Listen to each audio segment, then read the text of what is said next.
Dios diría a Abraham: haré de ti una gran nación, y tu descendencia será como las estrellas que ves en el cielo.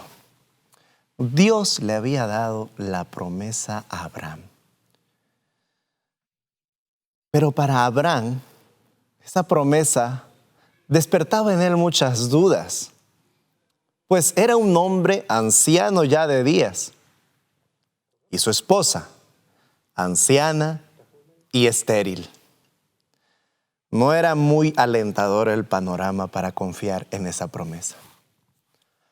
Dios en Génesis capítulo 15 demuestra a Abraham en un sacrificio, pasando él por en medio de aquellos animales partidos en dos, de que llevar a cabo esa promesa no dependería de Abraham, sino que Dios mismo estaría empeñado en cumplir esa promesa.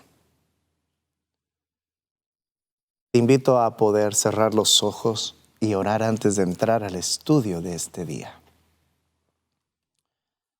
Nuestro Padre, nuestro Dios, te damos la gloria y la honra. Danos tu palabra hoy, Señor. Que sea una lluvia a esta tierra seca y árida. Que pueda germinar el fruto, Señor, que tú desees en nuestras vidas. En el nombre de Jesús. Amén. Génesis capítulo 15, versículo 6. Frente a esta promesa de Dios, dirá la palabra: y creyó a Jehová y le fue contado por justicia. Abraham creyó en Dios. Abraham le creyó a Dios. Y ese acto de creer, de depositar su confianza en Dios, fue contado como justicia para Abraham. Vamos a detenernos en la palabra justicia. Una palabra de vital importancia en la Escritura. Mencionada muchas veces, pero muy poco comprendida o entendida. Para entender mejor esta palabra, vamos a ir al libro de Deuteronomio capítulo 6, donde encontraremos lo siguiente. Deuteronomio capítulo 6, 25 dirá: y tendremos justicia cuando cuidemos de poner por obra todos estos mandamientos delante de Jehová nuestro Dios, como Él nos ha mandado. La palabra justicia no es una palabra que en este caso está hablando acerca de un comportamiento del hombre, de un comportamiento horizontal entre los hombres, ¿no? De qué manera nos manejamos, de qué manera nos relacionamos, justa o injustamente. No. La palabra justicia, en este caso, es vertical hacia Dios. Y dice que cuando el hombre tendrá justicia es cuando ponga por obra todos estos mandamientos delante de Jehová. Poner por obra todos los mandamientos delante de Jehová. Esa es la manera en que el hombre obtiene justicia, colocando, obedeciendo, cumpliendo los mandamientos delante de Jehová. Vamos a continuar con esto, aquí no queda. Quiero que vayamos a Mateo, capítulo 19. Mateo, en el Evangelio de Mateo, capítulo 19, versículo 16 y 17. Es una historia muy conocida acerca de este joven rico. Entonces vino uno y le dijo: maestro bueno, ¿qué bien haré para tener la vida eterna? ¿Qué bien haré para ser justo delante de Dios? ¿Qué bien haré para tener justicia ante Dios? y ser aceptado por Él. Versículo 17. Él le dijo, Jesús, ¿por qué me llamas bueno? Dice Jesús. Ninguno hay bueno sino uno, Dios. Ahora escuchen lo que le dice Jesús. Mas si quieres entrar en la vida, guarda los mandamientos. Nuevamente se repite la figura de Deuteronomio. Si quieres ser justo ante Dios, obedece todos los mandamientos. Dos situaciones similares en Deuteronomio y corroborado luego por el Señor Jesucristo. La manera en la que el hombre puede estar en la presencia de Dios y no ser destruido por sus pecados, que sea perfecto ante Él, justo, y no cualquier justicia, sino que tiene que tener esa justicia que Dios requiere de Él, una justicia perfecta, una obediencia perfecta. Ahora te tengo que hacer una pregunta. Y antes de hacerte una pregunta, te tengo que advertir de algo. Gálatas dice que, en la carta a Gálatas, Pablo dice que Dios no puede ser burlado. Ahora sí te hago la pregunta. ¿Puedes tú pararte ante Dios y decirle, yo soy justo? He obedecido perfectamente tu ley. Te he amado con toda mi mente, con todas mis fuerzas, con todo mi espíritu. No he pecado nunca. ¿Puedes tú pararte frente a Dios y decirle eso?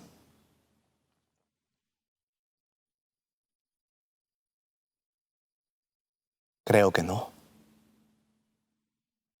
Yo no lo hiciera. ¿Sabes por qué no lo hiciera?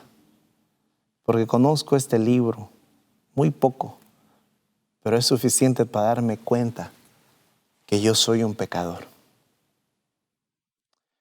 Quiero leerte Isaías 64, libro de Isaías, capítulo 64, versículo Isaías 64, 6. Dice, si bien todos nosotros somos como suciedad y todas nuestras justicias, o sea, toda nuestra obediencia con la cual queramos estar frente a Dios y entrar nuevamente en su presencia y en su reino, todas esas justicias son como un trapo de inmundicia. Eso es lo que dice la Biblia. Por eso yo no me animara a estar frente a Dios y decirle, he obedecido tus mandamientos, ábreme la puerta, esas puertas eternas para que yo entre en tu reino. Quiero que veamos ahora Romanos, un versículo muy conocido. En Romanos 3:10 dice, como está escrito, no hay justo ni aún uno. No hay justo ni aún uno. Otro que nos corrobora, otro versículo es Isaías 48:8, donde dirá algo más interesante aún. Dice, si nunca lo habías oído, si nunca lo habías conocido, ciertamente no se abrió antes tu oído, porque sabía que siendo desleal habías de desobedecerme, por tanto te llamé rebelde desde el vientre. Desde el vientre ya el Señor nos llamó rebeldes. Así como el joven rico, después de esta charla que tuvo con Jesús, salió de esa conversación triste. El joven le dijo a Jesús, desde mi juventud he guardado tus mandamientos. Entonces Jesús le hace un pequeño test, una prueba. Y le dice, bueno, empecemos con el primero. Primer mandamiento, dice, no tendrás dioses ajenos delante de mí. Y Jesús le hace una pregunta y le dice, ve y vende todo lo que tienes, dáselo a los pobres y ven y sígueme. Un llamado. ¿Qué pasó con el joven rico? Descubrió que no pasaba el primer mandamiento.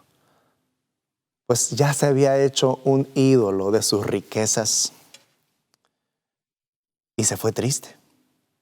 Ese joven rico, perfecto a sus ojos, con una vida religiosa perfecta ante sus ojos y a los de sus compañeros, ahora estaba desnudo ante el Dios verdadero, a quien nadie puede burlar, y su vida era como un libro abierto, y se fue triste, pues no podía pasar ante Dios ese examen.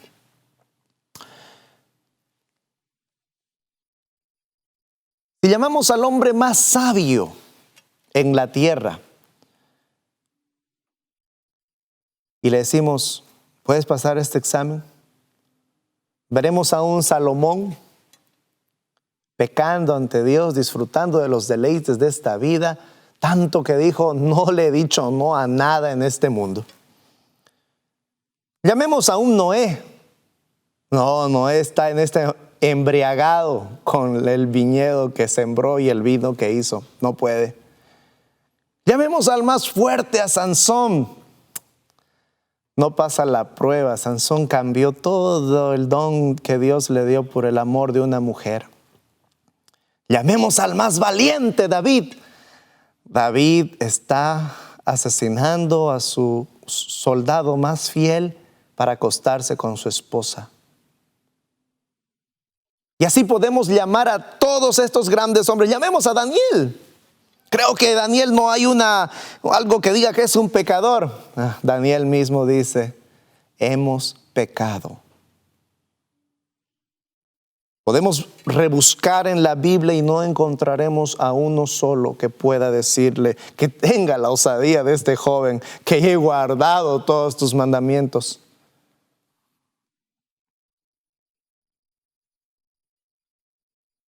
Para que el hombre obtenga esta justicia, tendría que guardar a la perfección la ley de Dios, la cual ninguno puede hacerlo.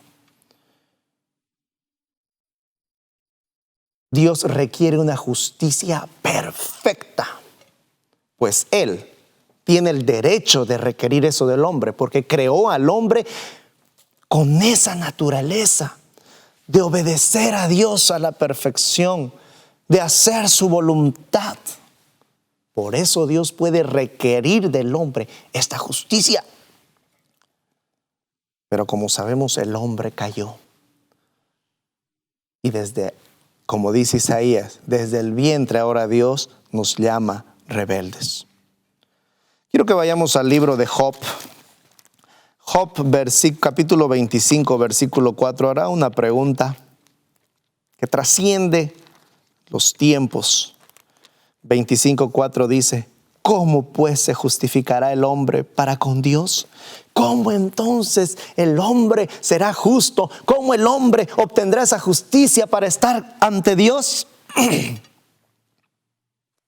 ¿Cómo será justo el hombre ante la vista de un Dios perfecto y santo? Es la pregunta de Job. Génesis capítulo 15.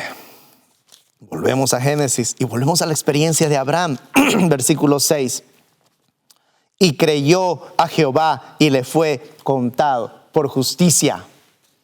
Como el hombre no puede obtenerla de ninguna manera y de ningún modo, es dada al creer. Quiero que vayamos a Romanos ahora. Romanos, vamos ahora a adentrarnos en el acto de que el hombre es llamado justo por Dios. Vamos a ir a Romanos capítulo 4, versículo 11, dice, y recibió la circuncisión como señal, como sello de la justicia de la fe que tuvo estando aún incircunciso, para que fuese padre de todos los creyentes no circuncidados, a fin de que también a ellos la fe les sea contada por justicia. El creer se le cuenta por justicia a Abraham, y no solo a Abraham, sino que todo aquel que cree también es descendiente de Abraham y su fe le es contada por justicia. Romanos 4, versículo 13 dirá: porque no por la ley fue dada a Abraham, a su descendencia, la promesa de que sería heredero del mundo, sino por la justicia de la fe. Nuevamente. ¿Pero qué significa? Vamos a ver Romanos 9, antes de entrar al significado de justificación. Romanos 9, versículo 30 dice: ¿qué pues diremos? Que los gentiles que no iban tras la justicia han alcanzado la justicia, es decir, la justicia que es por la fe. Aquellos gentiles que no guardaban ningún rito de los judíos, ahora son llamados descendientes de Abraham. ¿Por qué?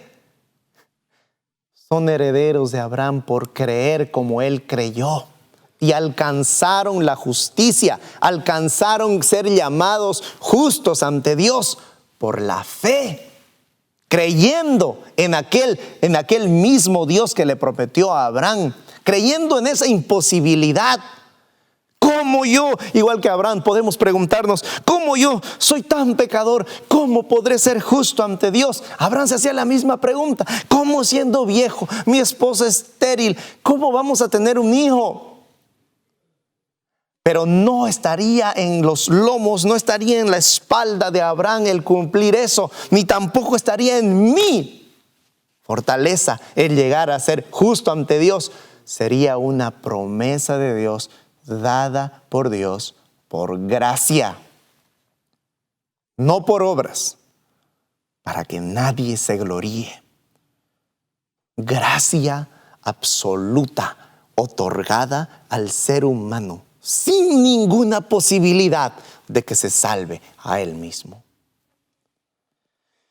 Vamos a adentrarnos en este tema. ¿Qué significa justificación? Romanos 5, vamos a ir a Romanos capítulo 5, versículo 1 dice: justificados pues por la fe tenemos paz para con Dios por medio de nuestro Señor Jesucristo. Justificación viene de una palabra griega, dikaio, que significa declarar justo. Ahora vamos a leer con el significado de la palabra en griega, vamos a leer el versículo. Justificados pues por la fe, vamos a cambiar la palabra dikaio, declarados justos por creer, tenemos paz para con Dios. Aquí viene la clave: ¿en qué creer? Por medio de nuestro Señor Jesucristo. Dios nos declara justos, aún nosotros siendo culpables, aún estando en esta tierra, porque creemos en Jesucristo y en la obra expiatoria, la obra sustitutiva que Él realizó en la cruz del Calvario. Para entender un poco más de este asunto, vamos a leer Romanos 3. Romanos 3, versículo 24. Yo sé que muchas veces leemos Romanos 3, 23, pero quiero invitarte a que continúes con el 24. Dice: siendo justificados, o sea, siendo declarados justos gratuitamente por su gracia mediante la redención que es en Cristo Jesús, a quien Dios puso como propiciación por medio de la fe en su sangre para manifestar su justicia. No mi justicia, porque mi justicia es un trapo de inmundicia. La justicia de Cristo, esa vida perfecta, sin pecado, esa obediencia perfecta de Jesucristo, es la que Dios requiere a todo hombre. Y como ningún hombre puede obtenerla, Jesucristo la da por gracia a los que creen en Él. ¿Se entiende ahora? Es hermoso leer Romanos cuando entiendes esas palabras claves: justificación, imputación, sustitución, propiciación. ¿Las conocías esas palabras? Mira, solo entendiendo la palabra justificación leemos claramente: Versículo 24, vamos a volver a leerlo. Siendo declarados justos gratuitamente por su gracia, mediante la redención que es en Cristo Jesús, a quien Dios puso como propiciación por medio de la fe en su sangre, para manifestar su justicia, a causa de haber pasado por alto en su paciencia los pecados pasados, con la mira de manifestar en este tiempo su justicia, a fin de que Él sea el justo y el que justifica al que es de la fe de Jesús. Así como en Adán todos pecamos, Romanos 5:12 nos dice que por él entró la muerte y la muerte entró a todos. Así como en Adán todos pecamos, en Cristo todos somos declarados justos para aquel que cree en él. Para entender un poquitito más cómo sucede este intercambio, tenemos que aprender una nueva palabra. Escuchen la palabra que vamos a aprender, se llama imputar. Viene del latín imputare, que es cargar a la cuenta de. Vamos a ir a Romanos 5 y vamos a ver claramente este accionar de Dios para la salvación del hombre.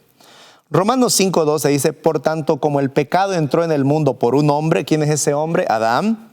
Y por el pecado la muerte, así la muerte pasó a todos los hombres por cuanto todos pecaron. Quiere decir que Adán peca, y a toda su descendencia se imputa la muerte. Se les imputa, como dice el significado de imputar, se les carga a la cuenta de todos los hombres. Vamos a ver otro punto de imputación. Segunda de Corintios 5:21 dice, al que no conoció pecado, Dios lo hizo pecado. Es interesante eso. Jesús no conoció ningún pecado, fue perfecto, pero se le cargó a él, se le imputó a él mi pecado y tu pecado, y por eso murió en la cruz del Calvario, pagando lo que yo tendría que pagar. Interesante, Romanos 5:18 dice, así que como por la transgresión de uno vino la condenación a todos los hombres, de la misma manera por la justicia, por la obediencia de uno, vino a todos los hombres la justificación de vida. ¿Y quién es ese? Puedes tú continuar leyendo en tu casa hasta versículo 21, cuando termina con esas palabras Pablo y dice, para que así como el pecado reinó para muerte, así también la gracia reine para la justicia, para vida eterna, mediante Jesucristo, Señor nuestro. Es por Él, es Él. El único ser en la tierra que amó a Dios con toda su mente, con todas sus fuerzas, a la perfección como Dios requería, fue el Señor Jesucristo. Y siempre, no me canso de repetirlo. ¿Y por qué murió en la cruz? Él vivió una vida perfecta para imputarte, para darte esa vida perfecta y tú seas declarado justo ante Dios. Pero murió en la cruz para pagar lo que tú debías y yo debíamos a Dios, la muerte por nuestro pecado. ¿Se entiende ahí, hermano?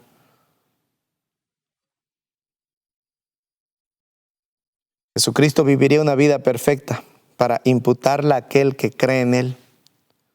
Vamos a leer Romanos capítulo 4, versículo 22, dice, por lo cual también su fe le fue contada por justicia, y no solamente con respecto a Él se escribió que Él fue contada, sino también con respecto a nosotros, a quienes ha de ser contada esto, y a los que creemos en el que levantó de los muertos a Jesús, Señor nuestro, el cual fue entregado por nuestras transgresiones y resucitó para nuestra justificación. Colgado en la cruz del Calvario, Jesucristo es el evangelio revelado a los ángeles y a los hombres. Él es levantado como la serpiente en el desierto que todo aquel que miraba vivía. Él es levantado en una cruz del Calvario para que todo aquel que lo vea y crea en Él tenga vida eterna. Ahora yo sé que muchos están molestos en este momento. Y si quieres puedes salir triste como el joven rico, que pensando que con una vida de religiosidad podría ganar el cielo. Y si quieres puedes salir enojado como Naamán, molesto de la manera en que Dios salva a las personas. Y decir, ¿qué? Naamán le dice al profeta, tengo mejores ríos, tengo mejores maneras de salvación. Puedo cambiar mi dieta, puedo ir a vivir a otro lugar, puedo dejar esto, puedo dejar lo otro. ¿Eso que no es digno de ser salvo? Puedes hacer lo que tú quieras, pero el modo que el Señor creó para que el hombre sea salvo y declarado justo es que somos salvos por gracia, por medio de la fe, no por obras, para que nadie se gloríe, sino que es un don de Dios. Para terminar, quiero leerte Génesis 15:1.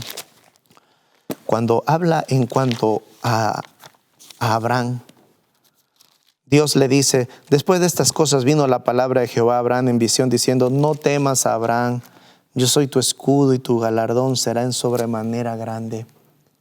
Para entender que Jesús, que nuestro Señor es nuestro escudo, quiero contarte una historia de un hombre que escribió El progreso del peregrino. Se llamaba John Bunyan. John Bunyan vivía una vida religiosa esperando ganar el favor de Dios, actuando, haciendo obras, haciendo muchas cosas para sentirse más aceptado por Dios. Era un hombre de mucha oración. Cuando este hombre estaba orando, claramente pudo percibir unas palabras que venían a él que le decían, tu justicia está en el cielo. John Bunyan, tu justicia está en el cielo. Cuando Dios nos dice que es nuestro escudo, es que Él nos defenderá, nos protegerá. En Él está segura nuestra salvación. Por eso ningún cristiano temía la muerte. Ningún cristiano temía a la hoguera, a la enfermedad. Ningún cristiano temía la decapitación, pues sabía que su salvación estaba segura en Dios, en Cristo. Cristo es nuestra justicia. Cristo es nuestra salvación. Pablo diría en Romanos 8, 36 al 39, pueden matarme, colgarme, dirá él, no, en otras palabras, ¿quién me separará del amor que hay en Dios, que es en Cristo Jesús? Muerte, persecución, ángeles, demonios, nada nos separará de Dios. ¿Dónde queda la obediencia? No voy a terminar sin decirte porque sé que muchas personas dirán, y entonces no obedezcamos, ¿no? Siempre se van a un extremo. La obediencia del cristiano es el resultado de tener una nueva vida, un nuevo corazón, una nueva mente, un nuevo nacimiento. Si me amáis ahora, guardaréis mis mandamientos. Que Dios te bendiga.